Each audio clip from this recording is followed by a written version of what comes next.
How do you attract the perfect partner? And what does that even mean, the perfect partner? And what if you have a partner, but that partner doesn't choose to be spiritual or know all the things that you're opening yourself to know? Can you still get along?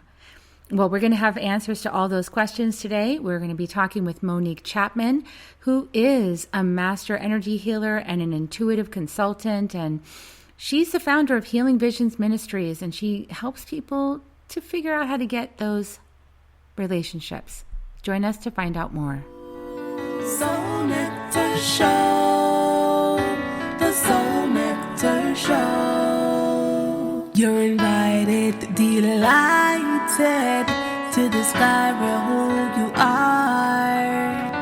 Anything is possible if you believe. So join us on this beautiful journey. Soul Nectar Show, Soul Nectar Show.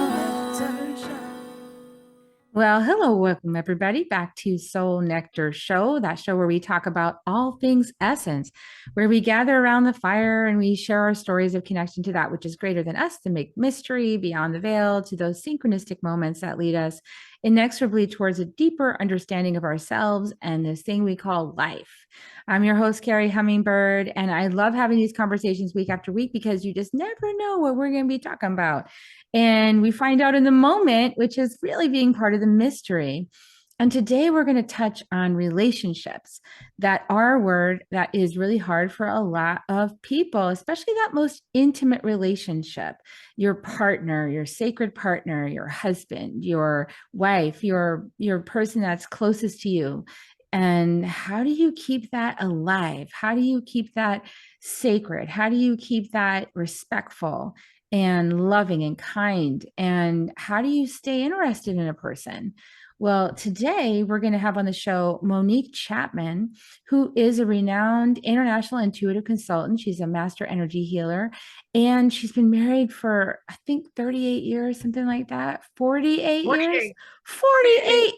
Good Lord, 48 years. She is the founder of Healing Visions Ministries, and she's dedicated to helping people discover their life's purpose and live a fulfilling, abundant life. And we were talking about what should we talk about today? We realized that men and money, like, how do you keep that relationship going and have it be really fulfilling? So we're going to have that conversation today. Monique, I'm so glad you're on the show. 48 years of marriage. Wow. Well, thank you for having me, Carrie. I'm so happy to be here with you and your family. Yeah, it's just great. So tell me a little bit about yourself, because I know our audience is just meeting you for the first time. So tell us a little bit about you and your journey, and then we'll get into the relationship part and see where the conversation goes. Okay. Well, I was born. I was born. Just teasing. Literally, I was born and I was born intuitive. I didn't know it. My parents didn't talk about spirituality and intuition like we do today. Okay. My father was from the island of St. George. My mother was Louisiana Creole, and they had their own way of talking about things and explaining things. So when we go to the store, I would say, Mommy, that person's orange, and Mommy, this person's blue, and how come they got yucky stripes? And I, just saying what I saw.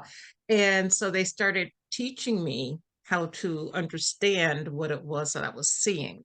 So that worked out great until kindergarten. Once I got to kindergarten, I started telling the kids what color they were. That got me in big trouble, especially since I was the only Black child in all white school. So got past all of that, got through junior high, where girls would come to me because they figured out that I knew how to connect them with guys. But what I didn't understand at the time was that guys didn't necessarily want to be connected with them, and it has to be mutual. So, excuse me, got past that, went to corporate America, uh, executive sales rep for 25 years, traveling all over the country, same time raising two boys. And Mommy, my thumb's broken, I'm on the other coast, so it was a little difficult. So I retired from corporate America in 2000. And when I told my husband and he got up off the floor, he's like, what are you going to do now? And I said, I don't know, but it'll come to me. And I just sat back and asked the universe, like, hey, what should I do? And what came to me was all the different people that I worked with would say, you read me like a book. You read me like a book. And I'm like, well, okay, let's start reading people. I mean, it was something I knew how to do, but I wasn't really connecting a monetary value to it as a way of supporting, the family. So I put out my shingle. I actually worked a psychic hotline. Oh my God. Don't, well, I'm not going to say don't go there, but it's an interesting process. Mhm. And graduated from that, did psychic shows. I have done featured presentations for New Living Expo and for Holistic Life Expo. And put my shingle out, created my website. People started coming and I helped them. I don't tell people what to do. So if you come to me and say, well, should I break up with Johnny? I'm like, I don't care. You can do whatever you want with Johnny. But I help them discover what's for their highest good. And if they choose to take that, great. And if not, fine. And I do that in all areas, whether it's relationships or finances or jobs or whatever it is. We sit down and we look at you. I read this person's soul energy. And then upon reading their soul energy, I give them options, but I never program. So did that kind of answer your question? That's beautiful. I love that explanation about what you do, and the fact that you came by it naturally and honestly, and it's just like one of your gifts, and that you learned how to incorporate it into the world. Because there's so many people that have these gifts are kind of afraid to bring them out into the world, right? I mean, what was some of your process around bringing it into the world? I'm sure that people you worked with were like, "What are you, what are you doing? Your psychic hotline?" People I worked with really didn't know. We would just have general conversation. And in conversation, I'm giving them a reading, not really knowing it, but not, how do I say this? Not programming them in a way, but again, just talking about different options. Okay. And they would be like, wow, this really, resonates with me. Let's do this. But I didn't have I wasn't advertising, if you will, in the workplace. I wasn't putting forth my intuition in a way that would be called intuition. Now, it did come in very handy at sales meetings, and I could tell if it was going north or south or east or west and how to, bring it back together. Did I win all of them? No, because nothing is 100%. But I did utilize, what God gave me to help me support my family. That's gorgeous. I love that. And so you've been doing this now for how long? The being a psychic Um, well, formally. um, Oh, okay. Since 2000, formally when I retired from corporate America, but it's basically been all my life, and 70 is real close, folks, real close. So, you got to know people pretty well, right? Like be a watcher of people, be an observer of people in order to kind of do this kind of work, right? Like be a kind of person that sits back in that sacred witness and just notices stuff. I notice, and then I have this feel, I mean, I could tell anybody anything at any given time. However, my boundary, if you will, is first of all, you have to give me your given name, first, middle, and maiden, so that I connect with your soul, because that's how I read your energy. And I don't answer questions or volunteer a lot of information unless you ask about a certain subject, because someone might call and they want to know about relationships, and if I go off on their finance tangent and they really weren't concerned with that, that's a waste of their time and the money. They don't get the information that they called for. So ask me a question, I'll answer your question. Every now and then, especially with people who are skeptical, I will start the consultation off by reading their aura. And by reading their aura, it touches on a lot. And they're like, okay, well, you're valid. You can, you're definitely connected with me. And then from there, we move it into the questions. And that way they don't, some people feel if I don't know their name, address, telephone number, date of birth, and their mother's maiden name, that I'm not valid, I'm not real. And not everybody reads energy the same way. Some people definitely do that. And I know a wonderful woman who has a radio show. Can I mention her name? Sure. Okay, her name is Donna Sebo, and she's the person that if I have a consultation, she's the person that I call. And she will start off like ticker tape style and tell you everything that's going on. The first time I worked with her, she told me that I was in the dentist the day before in the dentist chair and what the dentist did. And I'm like, okay, we connected our energy. Okay. And she's the only person that I would trust. So she works that way. Other people that need to, like me, want to know questions. Other people want to know nothing about you and they'll just tell you. Everybody has a different style. It's just like most people with functioning legs can walk, but we all walk a little bit differently. So when you see people and you tap into them, are you aware of key choices they could be making that might lead to different outcomes in their life? Yes. And I present all choices, and it's up to them to choose what they want. I won't say, well, here are your three options, and but option number two would be better for you. Earth School here, hello, folks, and we have to learn our lessons. And the way we learn our lessons is not by the wonderful and fluff that comes, is by those choices we made, and we go like, right Whoops, afterwards. that led to some regret. Yeah. Mhm. But it's not really regret. It's really a lesson to be learned, something that our soul contracted to learn in this particular lifetime. We just don't know how it's going to play out. Okay. And that But bothers we, us though.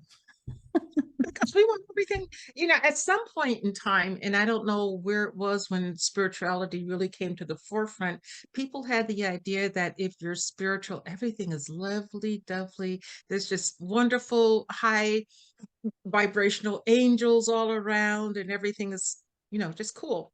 Not necessarily the case. In fact, the way you learn, the way your soul grows is through the hard lessons, is through when something you consider bad happens to you and you work through it and you get the lesson, hopefully, and then you can move on. And if you find yourself repeating the same type of lesson, like attracting the same type of relationship over and over and over again, it's a telltale sign that there's something for you to learn, not the other person, but for you to learn. And we keep learning. I've been with my guy 48 years and we still keep learning. Yeah, let's talk about that a little bit. I had this experience in my first marriage where I got the sign like that's the end of the rope. It's time to go. Like this thing is not moving. It's not serving you. Mhm. Get out of there, And so I had to do what I never wanted to do, which is leave a marriage, because I was a child of divorce. And so I didn't want to do that to my kids, but it was the better choice. And when I left, that's when my path started, like my exciting path that I'm in now. And Mhm. and so that was one kind of relationship, right? And then I went into dating at 40. I know you're going to talk about this. That is so weird and awkward. It's like you've been married for like 20 years and now you're going to date somebody. And boy, I realized though what you were saying because I would get the same guy over and over and I start going, wait a second. Wait a second. But now I'm in the transformational path. So I go, I'm gonna heal that, whatever that is in me. I don't want that anymore. So I'm gonna heal that, put the boundary, do whatever I'm supposed to be doing right now to change that pattern. And then somebody new would come and they'd be slightly better than the last one. Things would be a little bit better. So I go, okay, now I'm working on this. And I did that until finally at the end, I said, okay, I'm done. I'm just give it all up to spirit, to God. I'm just give it all up. I was in Sex and Addicts Anonymous, right? Like I'm addicted to love and sex and men, so I need to break the addiction and just be happy with me. And then literally a month later, that's when Akeem walked in, my second husband, who's been just like an amazing soul partner, just like incredible. And there are a few little repeating patterns here and there, but they're so small. And how we Mhm. handle them is completely different. So given that spectrum, like talk a little bit into like that experience. Like what are people going through when they have that experience where they have the repeating patterns and then they change things? Well, once you acknowledge, and that's the big step, the biggest step of all, I truly believe is acknowledging whatever's going on. Not that it's bad, okay, but this is what it is. So don't put an energy on it as positive or negative. Just acknowledge that, okay, this is what I'm dealing with. And then once you decide that you're dealing with a particular issue, what can you do within yourself to um, manage that energy a bit better? If you're possessive, if you're jealous, what can you do to stop yourself from being so possessive? What control issue do you have? Because but people don't look at it that way. They're like, I'm going to get this guy and I'm going to have this guy and this guy's going to do exactly what I want, when I want, how I want. And that's when you're setting up the energy for people just to run away from you. They're not going to come into the picture. Now, the one thing about me, and my husband is that I had a dream about him when I was 12. So think about your dreams, people. I dreamt him when I was 12, down to the hat he'd have on, the shoes he had on. His face was a little blurry. I knew my father wasn't going to be around because he was nowhere in the picture of my dream. It was very interesting. Now, when I met him, my father was around, but my father did pass before we moved on down our journey together. And because I dreamt him, and when I saw him, I was working in my father's cleaners, and I looked up, I was waiting on the customer. I looked up and I said, "Oh, that's the guy I'm going to marry," to myself, and kept waiting on the customer. And then when he came and he gave me his name and all that, I just took it and just let it go. Nothing else happened. And then he uh, actually called and asked me out on a date, and I said yes, and I forgot all about it. So I went to Buffalo, New York, with my uncle, stood this guy up, and halfway to Buffalo, I'm like, "Oh, supposed to go out with so and so." So we got past all of that, and we knew that we were instant friends right from the beginning. I mean, month 3, we were inseparable. Okay. And that's how you build, you build the friendship first and then move forward. And, for ladies, men, people today looking for a relationship, especially if you're over 40, look at what has happened to you in your past. What things have you brought to the relationship that was wonderful? And what did you bring to the relationship that wasn't so wonderful? Are you looking for this person to complete you? Because they don't. You got to complete yourself. Okay. All your love starts within your heart. And then if you love you, you have more love to give to other people, and it balances out. It works wonderful. If you're looking for the other person to make you happy or to give you anything that you feel you're lacking, the relationship is just not going to work, because they didn't necessarily sign up to make you whole. They're coming to you for both of you to work together and move forward. Yeah, Yeah, I and but they mean, do come to make you whole in a different kind of way than you expected, which is to challenge you and poke your buttons and your triggers and mhm. kind of raise your shadows up, right? Because love is a high frequency. So when we fall in love with someone, that frequency is so big, that light is so big, it brings up the shadows, right? I mean, you can't help but see your shadows with that much light going on. Yeah, there's a song that was popular, I think, in the 60s or the 70s, and it was called "There's a Thin Line Between Love and Hate." And I get that, because love is so high that when something slips, the frequency of love slips, all of a sudden you want to go to that negative mode, that, you know, I don't know, I don't use the word hate, but that hate mode, you just want to, oh, gotta get them. And that's where you have your issue. No matter what they have done to you, anybody has done to you, it's how you choose to react that really makes a big difference. And I got to tell you, when I was younger and we were, figuring out our lives together, there was a lot that I was like, I didn't want to give any slack on. And we kept repeating the same problems over and over again. I was like, okay, well, let me change. Because if you change how you are interacting with anyone, I don't care who it is, they have no choice but to do one of two things: either change with you or fall away from you. And if they fall away from you, let it go. Someone else, you're making room for someone else to come along. But we're so afraid, especially older people in relationships. We want that connection so desperately, until we're willing to put up with things that really grate us in our heart. We really, oh, I don't like that, but at least I'll have a partner, as opposed to going out and finding that true match. And is it out there? Not for everybody. I would love to say that everybody has a soulmate in waiting and all of that, but no, some of us agreed to come in this lifetime to not connect with another person, but to live life fully on another level. And it's really important to, look at what's been going on. If you have been consistently single for the last 30 years and you're 50, guess what? It may be that you're supposed to be single for the rest of your life. Not necessarily. I had an aunt, Aunt Ethel. She got married at 98. She married a younger man of 96. Whole church wedding with the gown, walking down the aisle, the whole 9 yards. And he lived for a year after that. She had her wedding. She Wow. completed her dream. So it's never too late. Never. But I think that the point is the same, whether you have the relationship or you don't have the relationship. We're really here to love ourselves, fully ourselves as we are, and come to complete wholeness within ourselves. Like that soul journey is ours. And so whether you have somebody or not, that's the main journey. It's just how are you going about it? Like how did your soul decide to go about that journey? Because a lot of people think having a partner is like really delightful, but they may not realize like it is hard actually.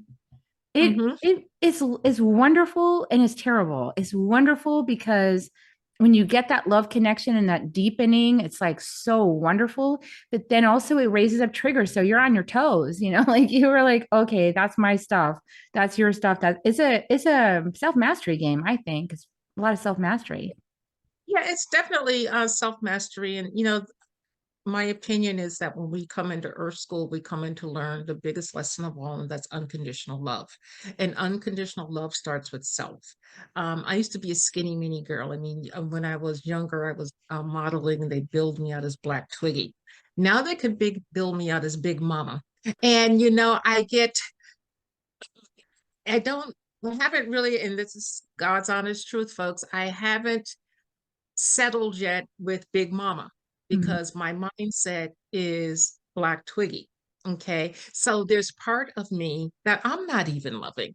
Okay. Now, thank God I have a wonderful partner who is, he doesn't care, just be happy. That's his words, whatever makes you happy.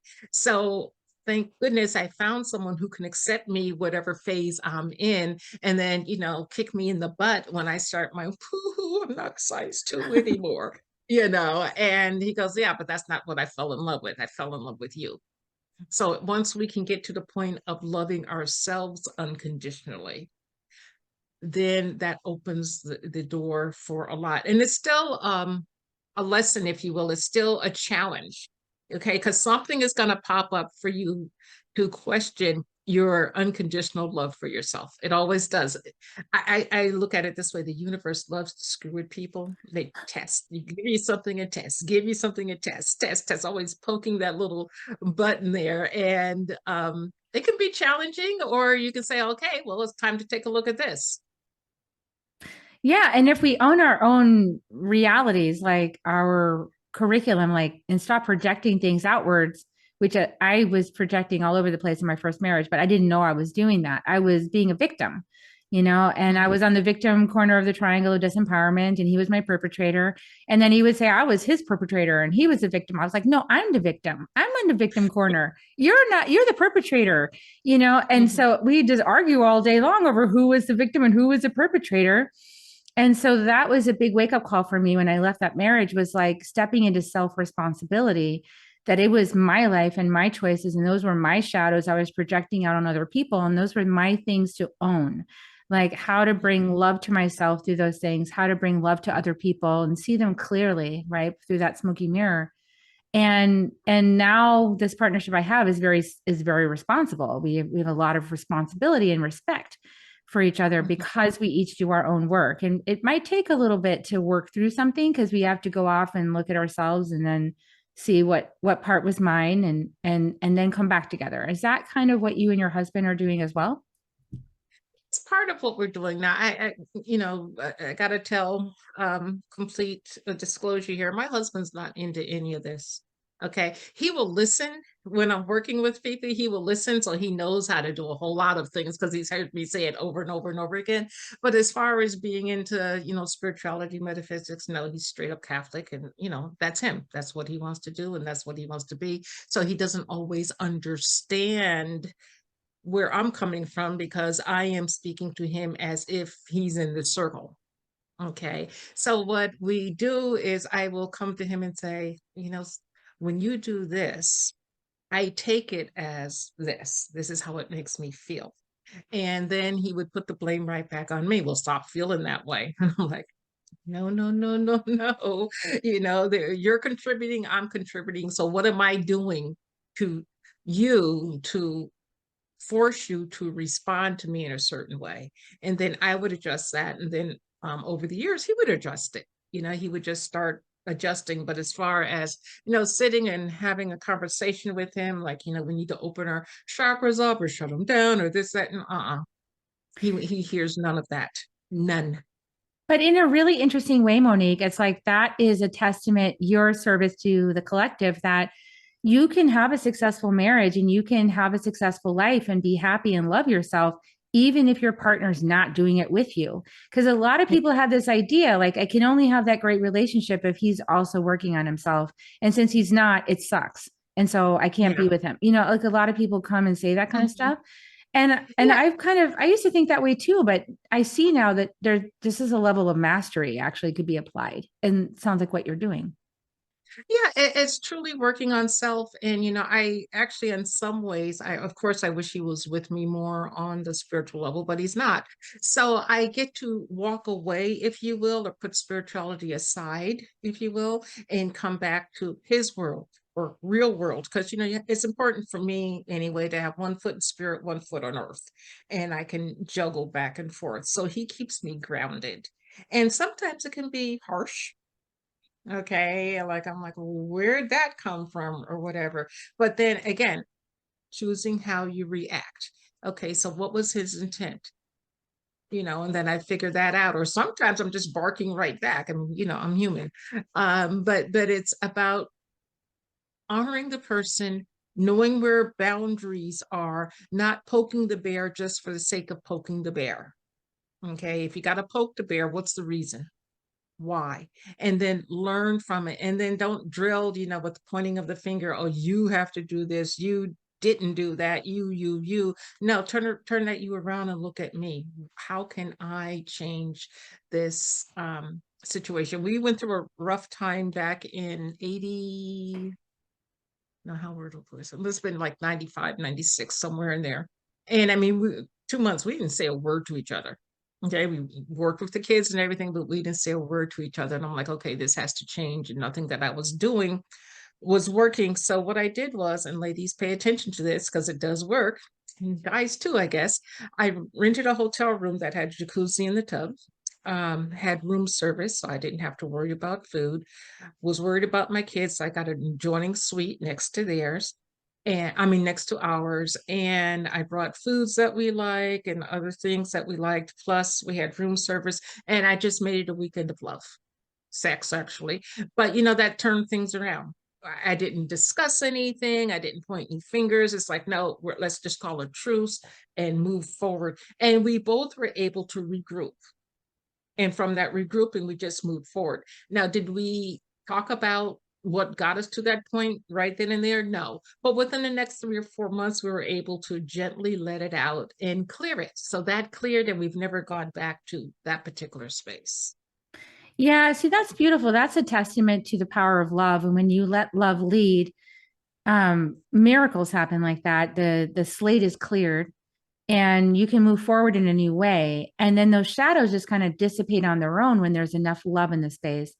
What's challenging is being the one that's choosing to bring the love, right? Because you've got to let go of the one inside you that says, yeah, but they did this, and but then that's not fair. And that is really mastery, because you have got to be the one that says, no, I'm the one that's awake to this. I'm the one that sees it. I'm the one that knows in my heart I can do something with it. And so I'm the one that's going to do it.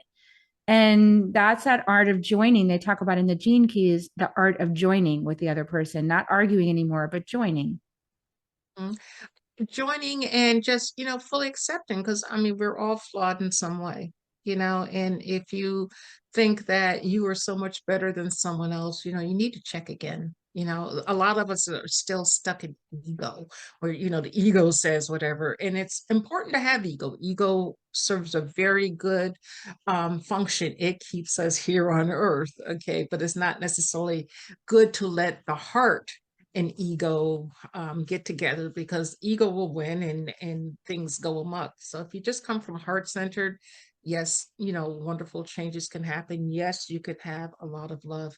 If you're looking to create a partnership of any kind. And this information that I'm going to share comes from the Ascended Master DK. I can't say his full name. It's like the Wild Fool or something like that. I never say it right, but it's from the Ascended Master DK.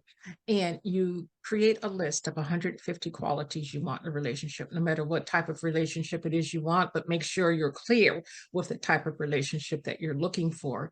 And then it should take you a good month to 6 weeks to write that list. And then after you create that list, you want to review it and see what percentage of the qualities you're looking for in the other person you have. Okay. And now if it's 100%, you're BSing yourself. Okay. Yeah. And that's not good. So about 80% of qualities, because you need to have some differences, because that's the variety of life, having a bit of difference. And then after you create your list and you massage it and you get it to where you want, you read that list either the first thing each morning when you wake up or the last thing at night before you go to sleep, because that's when your subconscious mind is most open.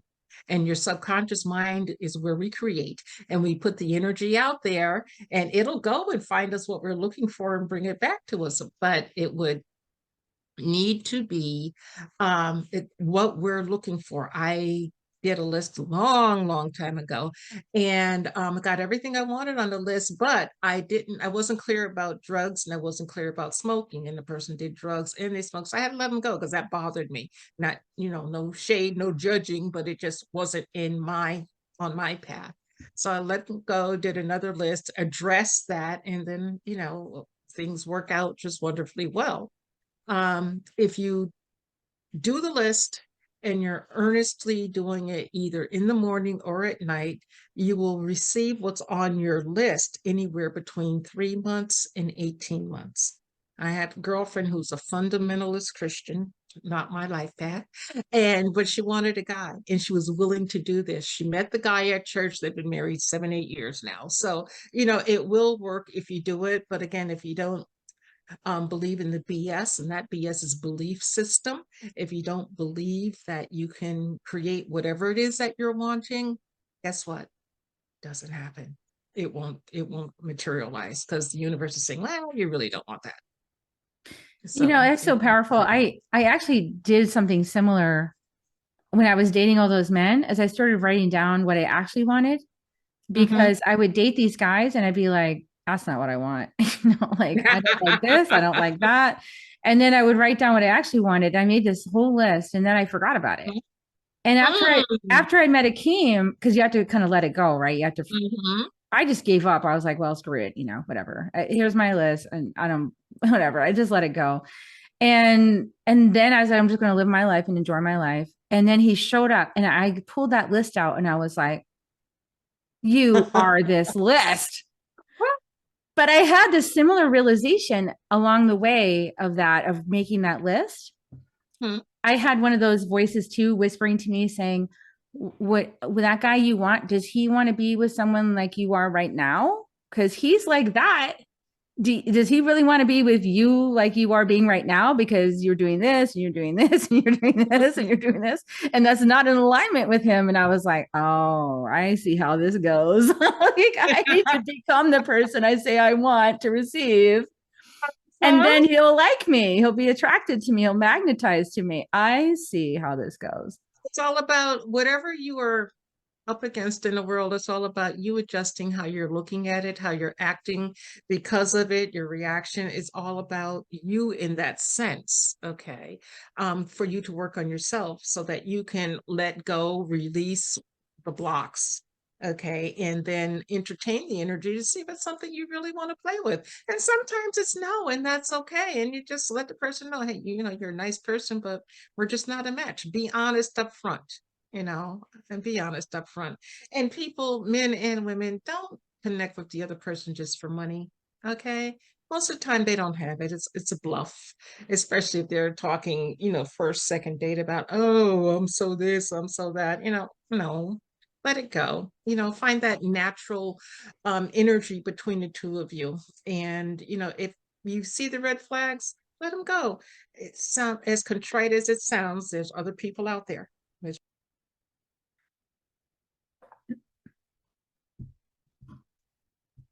We just think that if someone is um, interacting with us, that we need to interact with them no matter what. And sometimes it's yes, and sometimes it's no. Hmm. And that's okay. Be your true self. I'm curious about something though, because this is something that people come to me with, is that sometimes you have that relationship that you were doing your shadow projections, right? And then you Mhm, decided to part ways and things mhm, started getting better for each of you. But then you kind of want to make amends with that person or you want to forgive it. But mhm, you don't necessarily want to have them deeply immersed in your life still, right? Like there's still some kind of like judgment or something like that. And what I've been sharing for myself is that if that judgment is still there, then that means you haven't cleared the thing that you need to work on. But a lot of people were saying, well, do I want to allow this abusive person back into my life? And my perspective was kind of like, well, are they abusive or was that a shadow projection? What's your thought on that? Because a lot of people are grappling with this forgiveness thing right now and what forgiveness actually is. And mhm, Martin Luther King says it's reconciliation. I've definitely experienced that with my mom. You know, maybe mhm. we don't get that with everybody, but I just feel like, I guess the idealist in me says you can have reconciliation with everybody. But You can't. I You mean, can't. Going back to that principle of nothing is 100%. Okay. For the people, there was someone in my life long time ago, and they did something horrendous. I mean, really horrendous, which they would go to jail today for. And I had to get past it because it was affecting me. So what I did was I forgave them for their ignorance of the situation, for not understanding how they were applying hate to someone else, that, lower vibrational, harsh energy to someone else.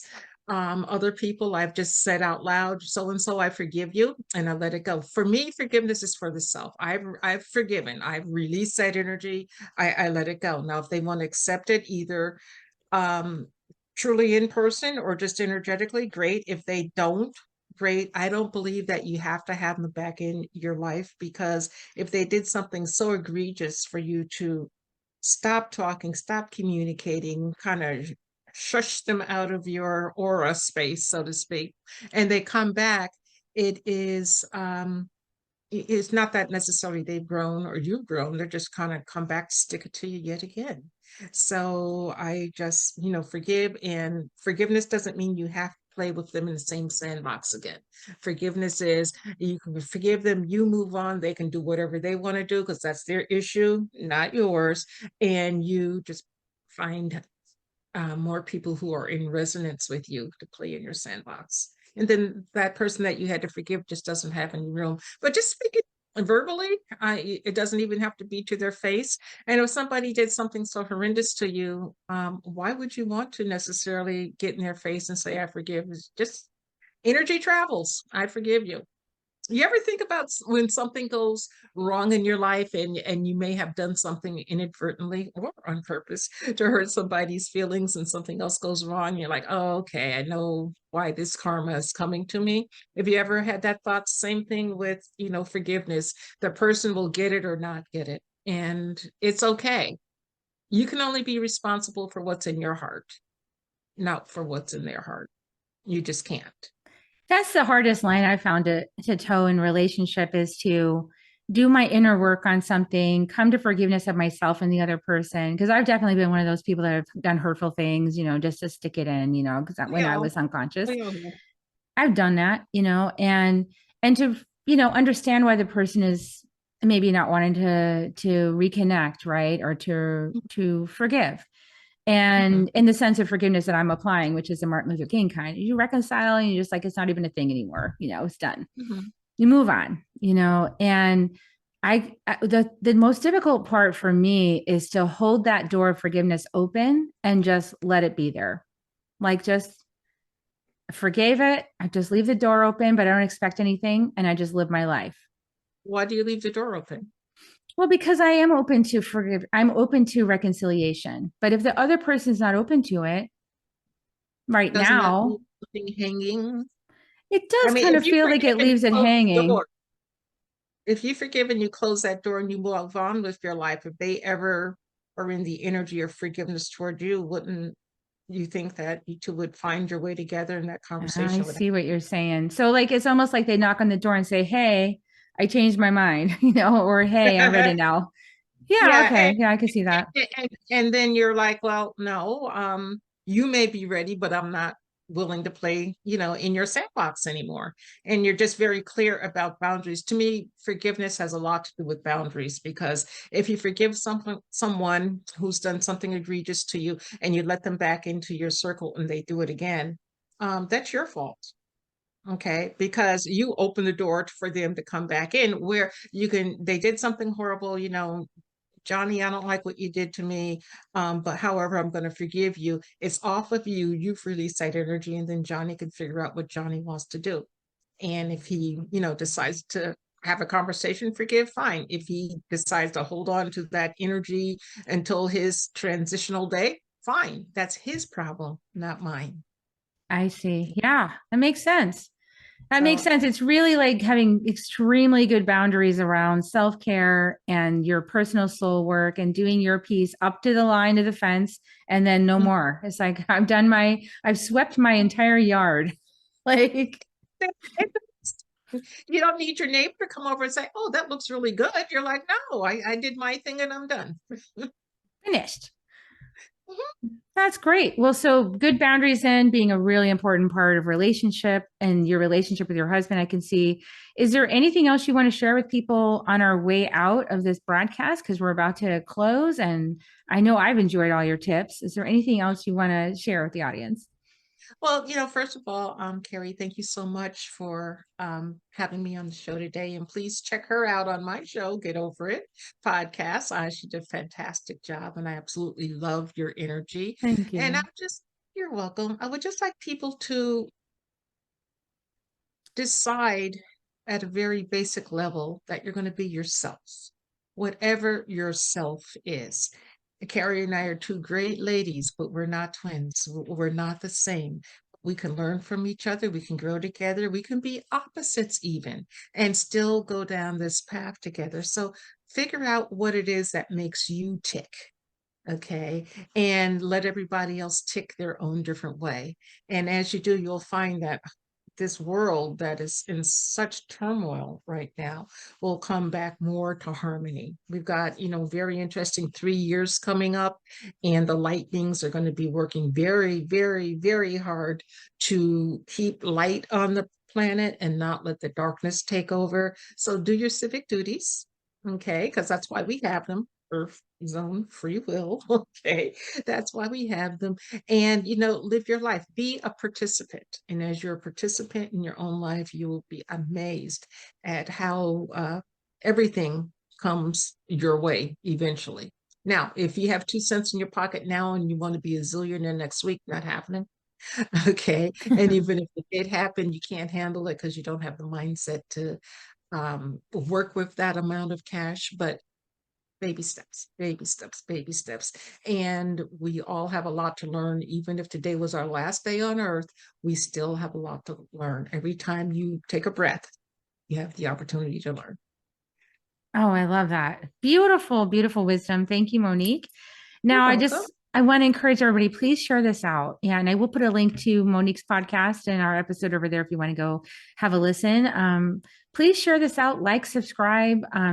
Anybody that's in the situation of looking for Mr. Right, definitely, or Mrs. Right, go share this episode. They might get something from this that changes the way they look at things and might make things easier for them to accept their life as it is, and even to attract that person that's in the wings waiting for them to get to that key decision, that key realization.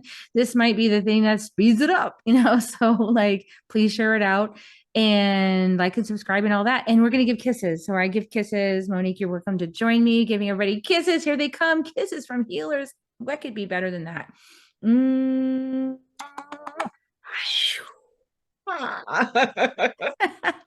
Thank you so much for being on the show, Monique. And you guys, everybody else, have a great week. And we'll see you next time on Soul Nectar Show. Bye for now. Thank you. If you found even one gold nugget in this episode of Soul Nectar Show, will you do us a favor? Will you subscribe, like, and share this episode? Maybe even write a comment and let us know what you thought about it. We really, really want to engage with you at a much deeper level. Let's be part of community together. Have a great week, everyone. Bye for now. To dive in deeper to nourishing conversation, visit soulnectar.show. Soul Nectar Show. Awaken, awake to show. Take a sip from the drip of the nectar, from the source of who you are. Soul Nectar Show. Yeah, yeah.